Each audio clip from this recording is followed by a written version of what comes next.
ইউটিউবে স্বাগত। আজ আমি তৈরি করলাম কুমড়ো শাক দিয়ে মটর বিউলির ডাল। বিউলির ডালটা ভেজে নিয়েছি। আর অনেকে ভাবে কি হড়হড় করে না, আমি তো রান্না করি, হড়হড় করে না।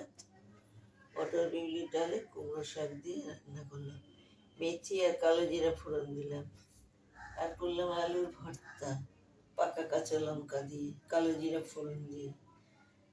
ফোড়নে কালো জিরা দেই, তারপরে আলুটা দিয়ে কাঁচা লঙ্কাটা দিয়ে দেই। এইবার আরেকটু কাঁচা তেল দিয়ে দিই। ওইটা দিলে ওই আলুটার মধ্যে তবে স্বাদটা বেশি আসে। খাবেন, দেখবেন জিভে লেগে থাকবে। আর করেছি মোচার ঘন্ট। ছোট ছোট করে আলু কেটে মোচা সেদ্ধ করে জিরে ফোড়ন দিলাম, লঙ্কা আদা জিরে বেটে দিলাম, কাঁচা কষিয়ে সব মোচাটাকে ভাজা ভাজা করে তারপরে আলুটা দিয়ে, আলুটা একটু সেদ্ধ করে রেখেছিলাম, তারপরে দিয়ে দিলাম। আর দিলাম নামাবার আগে দিলাম একটু ভাজা জিরে। আর লাস্টে দিলাম সানরাইজ শাহি গরম মশলা। ভালো লাগলে লাইক করুন, শেয়ার করুন, আমার পাশে একটু থাকুন।